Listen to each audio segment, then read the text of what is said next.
Ready to move in premium triplex villas at Kollur APR projects. BC కులాలు భారతదేశపు సంస్కృతికి సాంప్రదాయాలకి వెన్నెముక. బీసీ కులాలు లేని సమాజం, బీసీ కులాలు లేని భారతదేశం మనం ఊహించుకోలేం. భారతదేశం సంస్కృతి సాంప్రదాయాలని కాపాడుతుంది మెజారిటీ బీసీ కులాలే కాపాడుతూ ఉన్నాయి. అలాంటి బీసీ కులాలు చేతి వృత్తుల్ని కానీ, ముఖ్యంగా దేవాలయాల్లో మనకి ఆచార వ్యవహారాల్లో బీసీ కులాల తాలూకు వృత్తి నైపుణ్యాన్ని, చేతి కళల్ని ముఖ్యంగా దేవాలయాలు కార్యక్రమాలకు అనుసంధానం చేయాలి.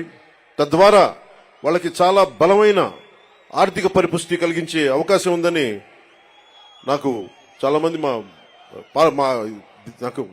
బీసీ మేధావులు చెప్పారు. దానిని ఒకసారి నారా చంద్రబాబు నాయుడు గారి దృష్టి కూడా తీసుకెళ్లి దాన్ని ఇంప్లిమెంట్ చేసేలాగా ఖచ్చితంగా దాన్ని ముందుకు తీసుకెళ్తాం. ముఖ్యంగా వడ్డెర కులస్తులు బ్లాస్టింగ్లు జరుగుతూ ఉంటాయి. కొడుతున్నప్పుడు డ్యాముల నిర్మాణం కానీ, రైల్వే లైన్ల నిర్మాణం కానీ ఇవన్నీ వడ్డెర కులస్తుల ద్వారా జరిగాయి బ్రిటిష్ హయాంలో. అలాంటి వడ్డెర కులస్తులు ఈ రోజున పాపం బ్లాస్టింగ్ లో దెబ్బలు తింటా ఏ క్వారీలు కొడతారో ఆ క్వారీలకు వాళ్ళకి హక్కు లేకుండా పోయింది. జనసేన తెలుగుదేశం ప్రభుత్వం ఉమ్మడి ప్రభుత్వంలో వడ్డెర్లకి బలమైన ఆర్థిక పరిపుష్టి వచ్చేలా వాళ్ళకి ఖచ్చితంగా వారికి దాంట్లో సింహభాగం ఉండేలా చూడాలని మనస్ఫూర్తిగా కోరుకుంటా ఉన్నాం.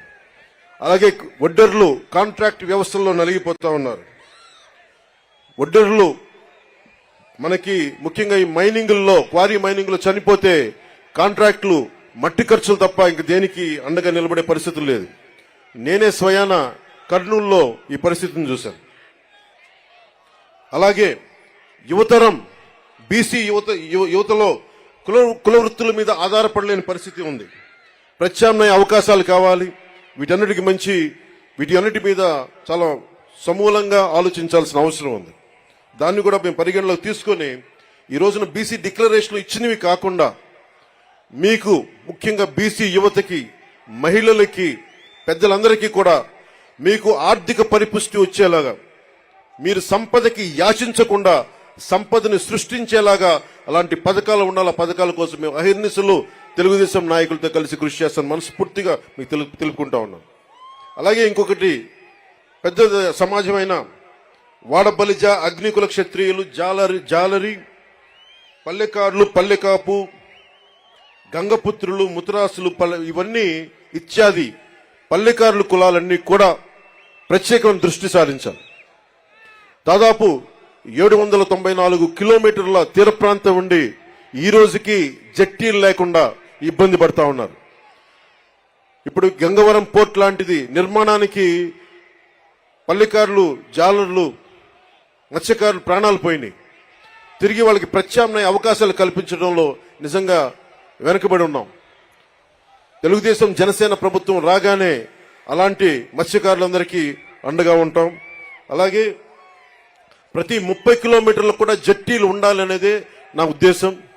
దాన్ని కూడా చంద్రబాబు నాయుడు గారి దృష్టికి తీసుకెళ్లి ప్రభుత్వం ఏర్పాటు చేయగానే ఎంత తొందరగా ప్రారంభించాలో, ఎంత త్వరగా జట్టీలు ప్రారంభించాలో కూడా దాని వైపు దృష్టి సారిస్తాం.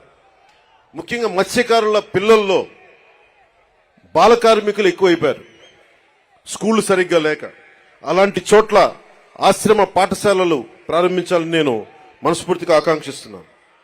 అలాగే మేము చేసింది, మా నాయకర్ గారు కానీ మేమందరం చేసింది, జగన్ వచ్చి రాగానే బీసీల దగ్గర డబ్బు ఉండకూడదు,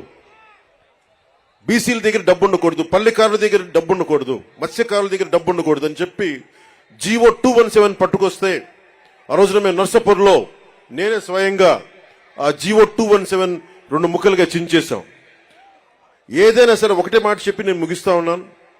మీ అభివృద్ధికి 153 కులాల సముదాయమైన బీసీ కులాలకి జనసేన అండగా ఉంటుంది. మీకు ఆర్థిక పరిపుష్టిని చేకూర్చేలా మీకు అండగా ఉంటాం. మీ మీద దాడులు జరిగితే మా ప్రాణాలు అడ్డేసి మరి మిమ్మల్ని కాపాడుకుంటాం. అలాగే అన్ని కులాలతో కూడా, ముఖ్యంగా మన బీసీ కులాల్లో కూడా ఐక్యత చాలా అవసరం.